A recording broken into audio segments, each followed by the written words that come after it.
Ube, kwentuhan na! Hello ka-Ubes! I am Nate and I am your host of Ube, Kwentuhan. Bago tayo magsimula, may question ako para sa inyo.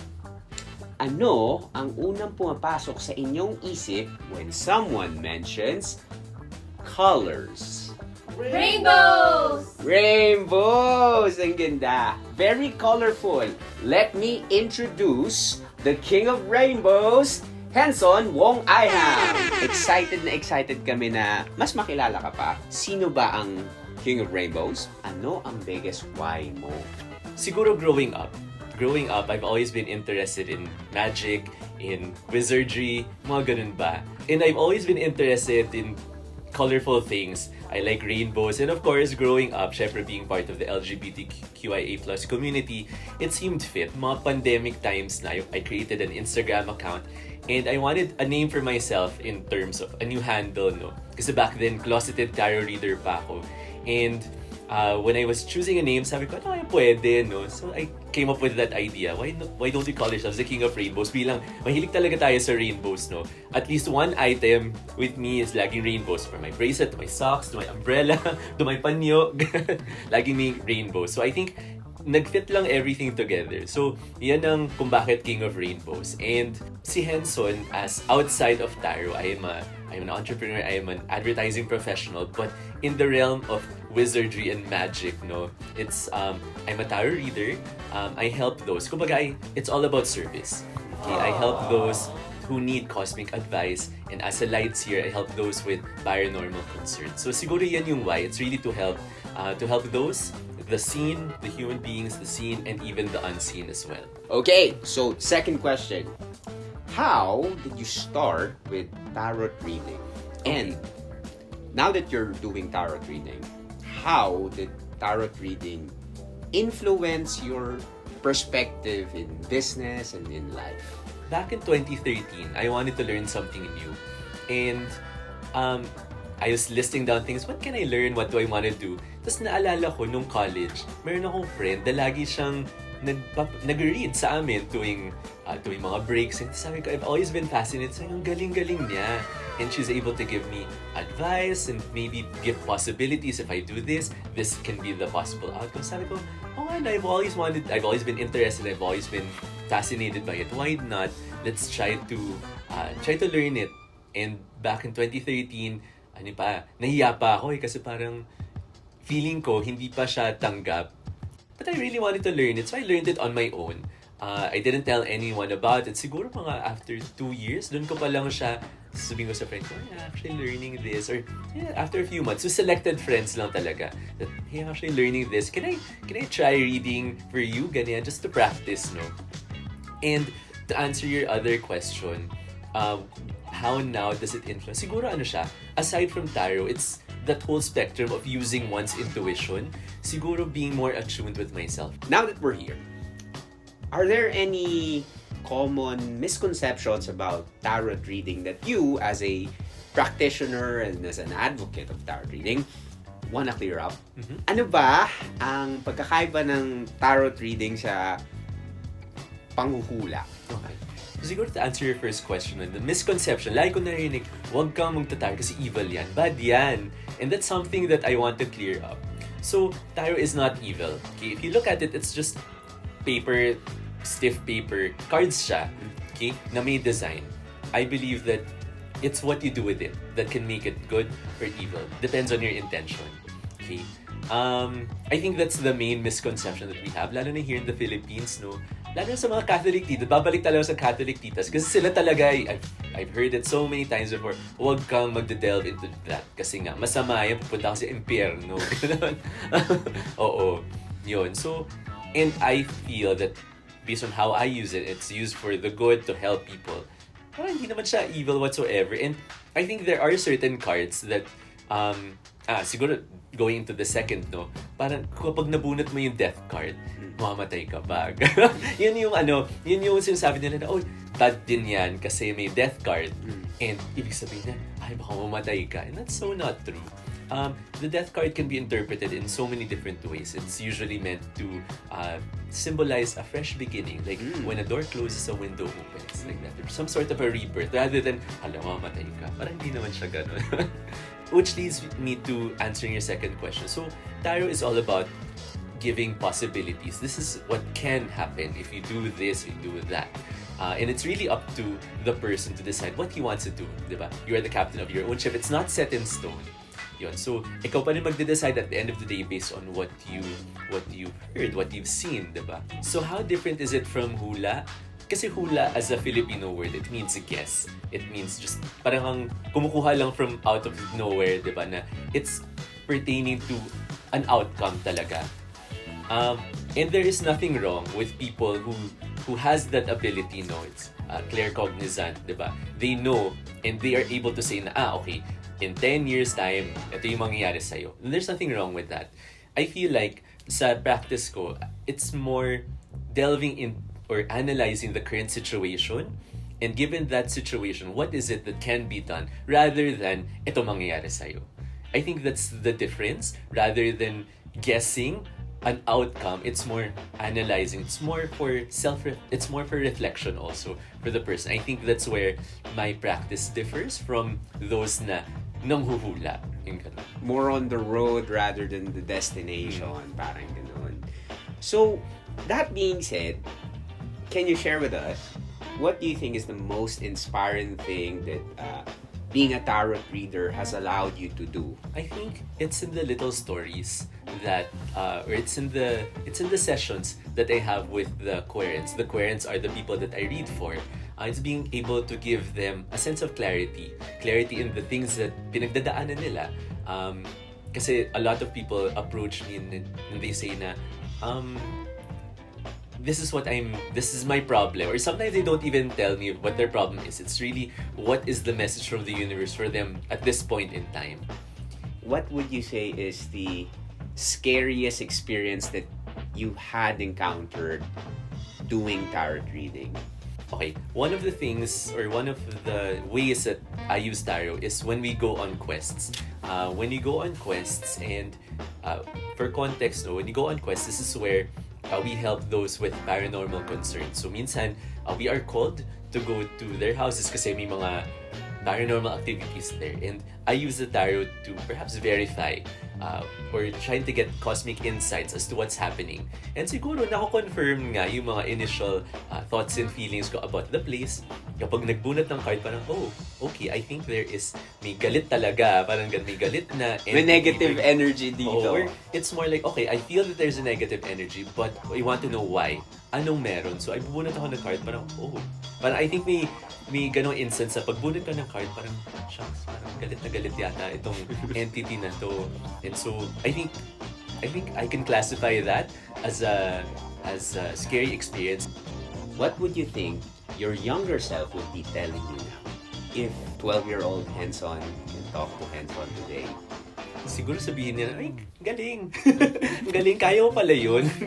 Siguro it's more of wonder because 12-year-old me or even younger would never have thought na I would go into this, go into tarot, go into magic. And it has always been, something that has always been at the back of my mind. Ganun na, but what if no? It's siguro sabihin natin, it is a fantasy as of what I watched growing up, di ba? Yung mga Fantasia, yung mga fairies from Sleeping Beauty. Tuwa-tuwa talaga ako sa mga ganun eh. And now, feeling ko based on what I do, yung pagka magician of sorts, ganun. So parang, siguro sabihin na, galing. Tuloy mo lang yan. So if you could say something to your younger self, continue dreaming, continue fantasizing about wizards and magic because one day, kaya mo yan. And don't doubt yourself. Yan siguro yung isa sa mga isa sa mga sasabihin ko talaga. Thank you for your inspiring story, Sir Henson. So, yung team natin, kanina pa nila nire-request gusto daw nila ma-experience ang magic ng tarot reading. And syempre, para sure na mas marami makarelate, hihingin natin ang message from the universe for each of the zodiac signs. So what we'll do, bulat lang tayo ng isang card, okay? And that will be the message from the universe sa lahat ng mga Aries na nanonood today.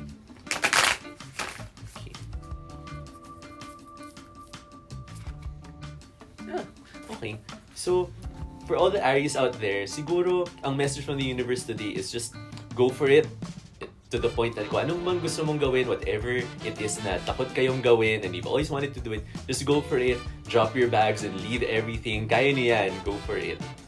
The universe has your back. Go do your thing, Aries. Next one.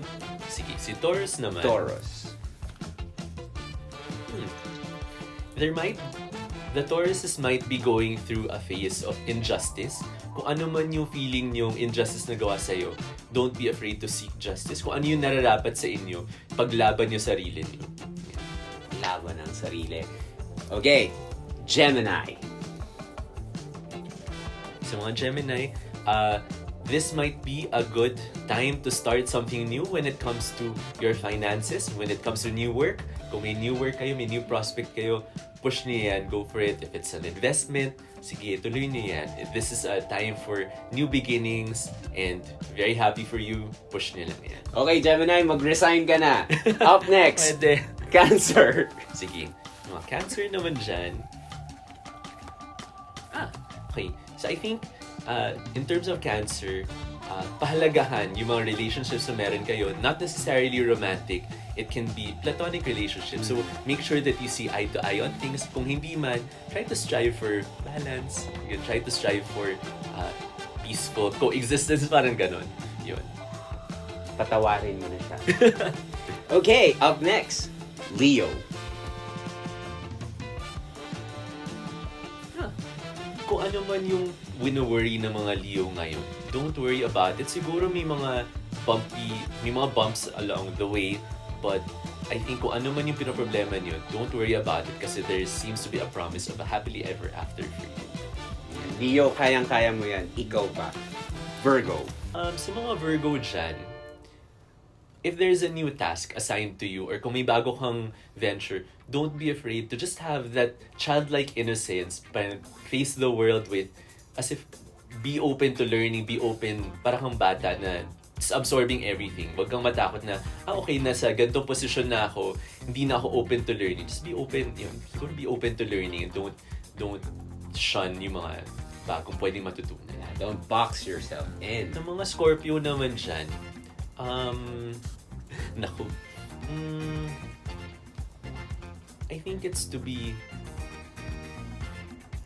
careful at the same time when it comes to kasi baka lang magdili-dali kayo, basta sugod lang ng sugod, but what it's saying is huwag lang sugod ng sugod, but just to be careful in terms of your decisions, in terms of your actions. Kasi these actions, you might not know, you might not realize, pero baka may naapakan na kayong iba, you might be rubbing people the wrong way. Yung ganun. So, ingat lang dyan. Yun. My partner sa Scorpio, makakarating yung message na yan. Up next, Sagittarius. Okay, sa mga Saggy out there, there might be things that you are shoving under the rug. Okay, baka may issues na ayaw mo harapin. What it's saying to you as a message from the universe, harapin nyo na siya. Kailangan mo siyang harapin, face your fears. Kailangan mo itong pagdaanan because it will make you a bigger person. It's something that you need to do. Yeah. Head on. Para naman sa mga kaibigan nating Libra. Okay. Sa mga friends natin na Libra, be in control. Be in control of your finances, be in control of your work, of yun. I think yan yung keyword, control. Okay? Kanyari lang, sa mga managers dyan, huwag nyo hayaan na bahala sila. It's always na, okay, bahala sila, pero you know what's happening. Mas ganun siya. Take control of the wheel. Take control of the wheel. Okay, ito, para sa akin to. Capricorn. Okay. If there is something new that you have always wanted to try, whether it's studying or learning something new, new thoughts, new endeavors, okay lang siya. I think this is your sign from the universe to just go for it. What about Aquarius? Okay. Sa mga Aquarius dyan, I think this might be a warning that there might be things that may be chaining you. Parang mukhang marami silang mga baggage and they might be They might have these addictive tendencies. Siguro ang challenge na lang is how do you separate yourself from these toxic environment, these toxic friends, these toxic vices, mga ganon. So, makawala ka na sana doon. Yun. Unchain yourself. Yeah. Aquarius, naman si Gemini. Mag-resign na kayo. And last but not the least, Pisces. So mga Pisces out there, if there's always been, or if there is a message that you have always been you've always wanted to tell the world but haven't, now is your opportunity to do so. This is an encouragement for you to say your piece, kung ano man siya, to let your feelings be known. Whether it's to a potential crush, to your boss, sabihin mo na. Umamin ka na. Umamin ka na. And that's an amazing piece of motivation. Inspiring days talaga ang ating pinagdaanan today. And I'm sure marami tayong mga kaube na makaka-relate at gagawin itong guiding light for the last few weeks of 2024 and para masimulan natin ng maayos ang ating 2025. Henson, it's been a big pleasure for me interviewing you. Let's give it up for the King of Rainbows, Henson Wongaiham. Thank you so much for having me today. Any last words for our kaube viewers today, Henson? Whatever it is, whatever the rainbow that you're trying to find, I hope that you seek that rainbow. Yeah. And that is for today's Ube Kwentuhan, mga kaube. Maraming salamat for watching us. Huwag kalimutan mag-like at mag-subscribe sa ating YouTube channel. And until next time, ube-bye! Ito ang aking ube, pang everyday banking.